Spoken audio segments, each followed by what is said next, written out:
이 시간 여러분 모두에게 하나님의 말씀이 임해서 그 말씀으로 위로받고 모든 병을 고침받고 풍성한 은혜 받기를 주님의 이름으로 축원합니다.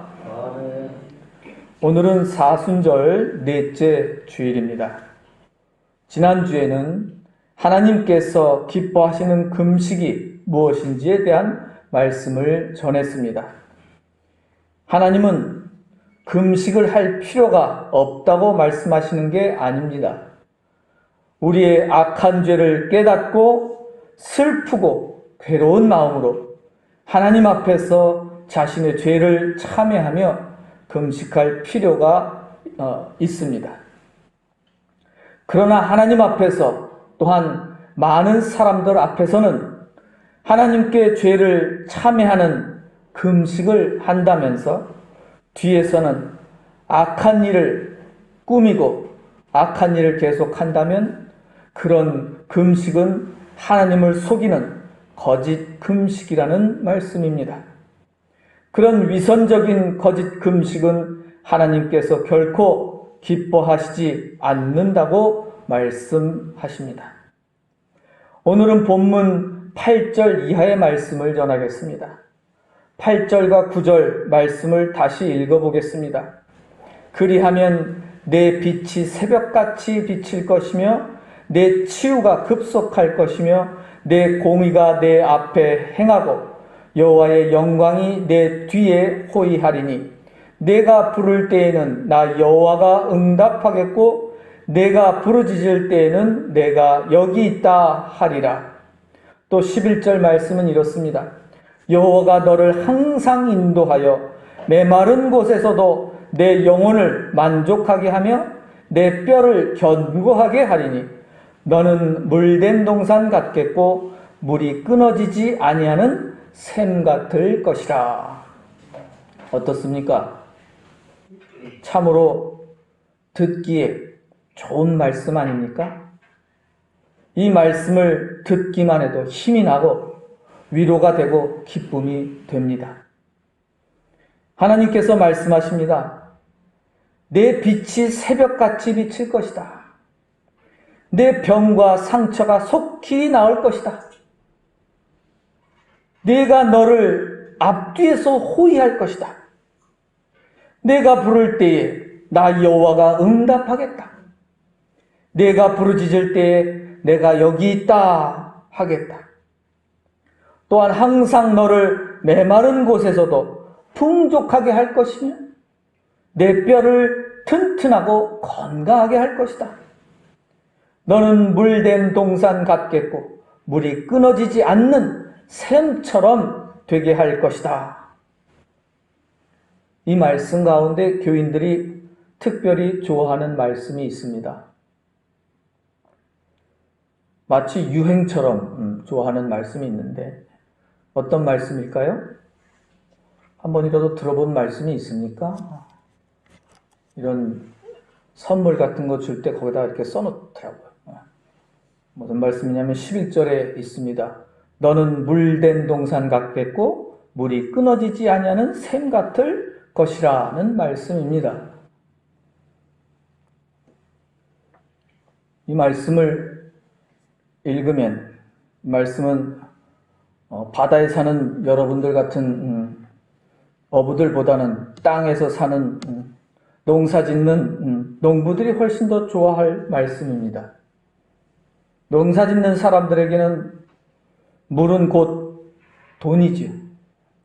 또한 물은 곧 생명과 같은 것이기 때문입니다.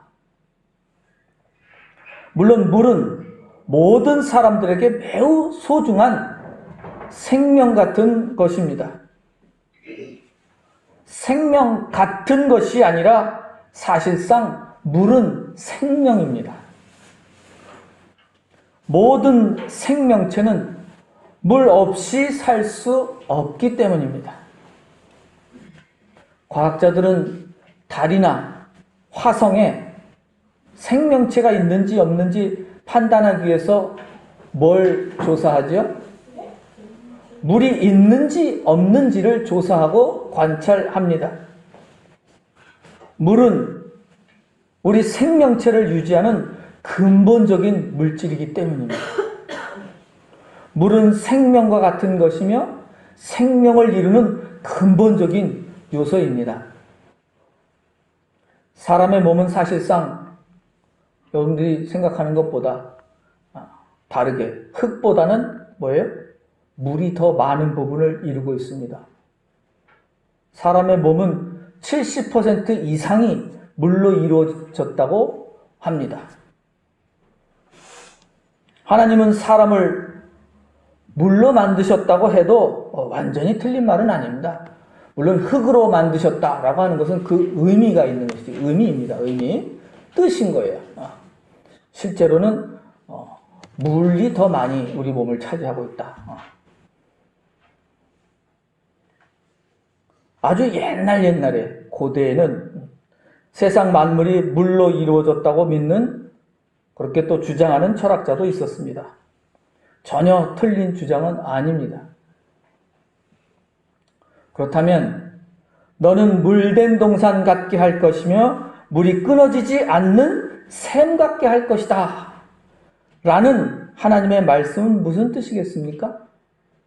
쉽게 말하면 항상 생명을 유지하게 될 것이며 밥줄이 끊어지지 않게 할 것이며 풍성한 열매를 거둘 수 있게 하시겠다는 뜻입니다. 듣기만 해도 위로가 되고 힘이 되고 기쁨이 되는 말씀입니다. 바로 이 말씀이 곧 좋은 소식이며 기쁜 소식이며 복음입니다. 하지만 주의해야 할 게 있습니다. 성경책을 읽을 때나 말씀을 들을 때나 앞뒤 모두를 주의 깊게 읽고 들어야 합니다. 앞뒤를 다 잘라 먹으면 안 되는 거죠. 글을 읽을 때나 남의 말을 들을 때도 마찬가지입니다. 만일 오늘 읽은 이사야서 본문을 1절부터 7절까지 읽지 않고 8절부터 읽었다고 해봅시다. 그럴 경우 하나님의 말씀을 완전히 오해하거나 곡해할 수 있습니다.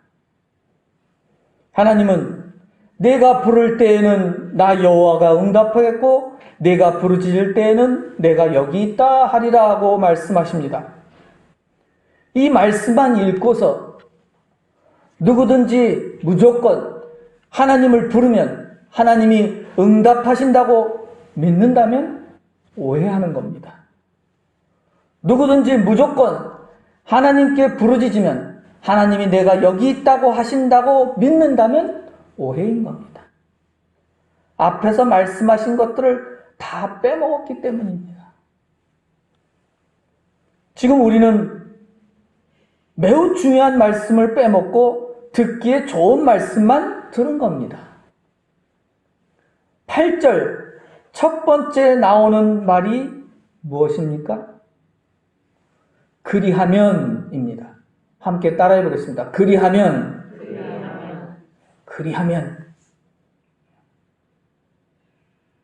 이 말을 빼먹으면 안 됩니다. 어떤 사람이 농협 하나로 마트에 딱 들어갔는데 마트 점원이 마이크를 대고서 지금 오신 손님 모두에게 각각 100만 원씩 상품권을 드리겠습니다. 그 말만 들으면 매우 기쁘고 야 오늘 땡 잡았다 그러죠. 그 화투에서 나온 말입니다.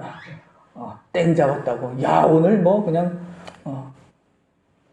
횡재했다고 하죠. 하지만 마트 점원이 그런 말에 이어서 이렇게 말합니다. 만일 물구나무 서기를 10분 동안 한다면,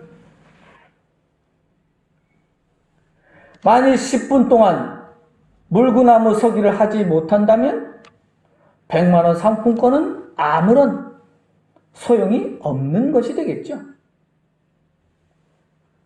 그리하면 그것은 무슨 뜻이겠습니까? 그리하면이란 이미 앞에서 말씀하신 대로 행하면이란 뜻입니다. 하나님께서 말씀하신 대로 행하면 내가 복을 베풀 것이라는 말씀입니다. 바로 앞에서 하나님께서 뭐라고 말씀하셨습니까? 죄 없는 사람에게 누명을 씌워 감옥에 가둔 사람을 풀어주어라. 가난하고 힘없는 사람에게 지나치게 많은 일을 시키지 말고 멍에의 줄을 풀어주어라. 가난하고 힘없는 사람을 억누르지 말고 자유롭게 살도록 하라. 그들에게 씌운 무거운 짐을 벗겨주고 노예처럼 일을 시키지 말고 쉴 수 있도록 하라. 안식하게 하라. 배고파 굶주린 사람들에게 내가 가진 양식을 나누어 주어라.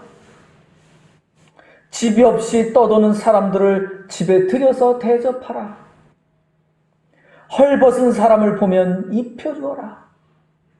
가난한 내 형제자매들을 모른 채 하지 말아라. 그리하면, 즉 그 하나님의 말씀을 행하면 내 빛이 새벽같이 비칠 것이며 내 병과 상처가 속히 나을 것이며 내가 부를 때에 응답하실 것이며 내가 부르짖을 때에 내가 여기 있다고 하실 것이라는 말씀입니다. 그러나 그리하지 않으면, 즉 그 하나님의 말씀을 행하지 않으면 어떻게 하시겠다는 말씀입니까? 그 하나님의 말씀대로 행하지 않으면 너는 어둠 속에 빠질 것이며 내 병과 상처는 낫지 않을 것이며 내가 부를지라도 응답하지 않겠고 내가 부르짖을지라도 결코 나를 만나지 못할 것이라는 말씀입니다. 하나님께서 말씀하시는 선하고 의로운 일은 하지도 않으면서 하나님을 부르며 하나님께 부르짖는 행위는 헛된 것입니다. 만일 하나님의 말씀대로 행하지도 않으면서 하나님께 부르짖었더니 내 청혼을 들어주셨다면 그것은 착각입니다. 하나님께서는 결코 선을 행하지 않는 불의한 자들과 악인들의 청혼을 듣지 않으십니다. 하나님을 부르며 하나님께 부르짖으며 청혼하기 전에 먼저 진실로 내 죄를 하나님 앞에 고백하고 참회하며 회개해야 하는 겁니다. 그런 후에 내가 하나님의 말씀에 순종하여 선하고 의로운 일을 행해야 하는 겁니다. 만일 어떤 교인이 악하고 불의한 일을 행하면서도 하나님께 청혼한 것이 이루어졌다고 믿는다면 그것도 착각입니다. 왜냐하면 악하고 불의한 사람이 하나님 나라와 하나님의 의를 구할 리가 없기 때문입니다. 악하고 불의한 사람이 구하는 것은 하나님께서 이루어 주시는 게 아니라 마귀들이 이루어지는 것임을 깨달아야 합니다. 이제 11절에 있는 말씀을 다시 보겠습니다. 너는 물된 동산 같겠고 물이 끊어지지 아니하는 샘 같을 것이라는 이 말씀 앞에 어떤 말씀이 있을까요? 9절 후반에 있습니다. 만일 내가 너희 중에서 멍에와 손가락질과 허망한 말을 제하여 버리고 없애버리고 줄인 자에게 내 심정이 동하며 괴로워하는 자의 심정을 만족하게 하면 너는 물된 동산 같겠고 라는 말씀 앞에 만일 내가 이렇게 하면 이라는 말씀이 있는 것입니다. 어떻게 하면 이라고 말씀하십니까? 만일 내가 너희 중에서 멍에와 손가락질과 허망한 말을 제하여 버리고 줄인 자에게 내 심정을 동하며 괴로워하는 자의 심정을 만족하게 하며 그리하면 내 삶은 물이 넉넉한 동산 같고 물이 끊어지지 않는 샘같이 풍성한 열매를 거두는 복된 삶이 될 것이라는 말씀입니다. 어떻게 하면 복을 누리게 된다고 말씀하시는 것입니까? 다시 풀어서 말씀드리면, 만일 내가 너희 가운데 무거운 짐을 지고 쉬지도 못하며 짐승처럼 일하는 사람들에게 쉴 수 있도록 멍에를 없앤다면, 그리고 이웃에게 손가락질, 삿대질하며 이웃을 비방하며 헐뜯지 않는다면,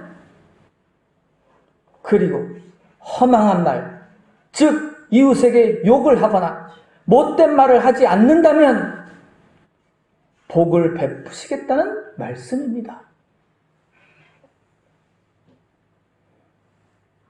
또한 굶주린 사람들에게 진심으로 베풀고 가난과 억압으로 괴로워하는 사람들을 돕는다면 풍성한 복을 베푸시겠다는 말씀입니다.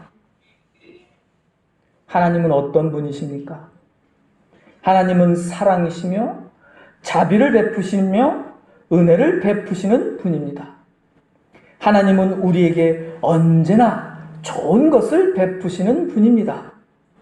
그러나 우리가 하나님의 말씀을 지키고 행하면 은혜와 복을 베푸시며 사랑을 베푸시는 분입니다. 우리가 이웃을 사랑하면, 또한 우리가 이웃을 섬기면 우리에게 풍성한 은혜와 복을 베푸시는 분이 하나님이십니다. 사순절기 동안 내 죄를 깊이 참회하고 악한 마음과 악한 행실을 버리고 가난하고 어려운 이웃에게 베풀며 이웃을 사랑하고 섬기는 일에 더욱 힘쓰며 참된 금식에 참여하는 하나님의 자녀가 되시기를 주님의 이름으로 축원합니다. 기도드리겠습니다.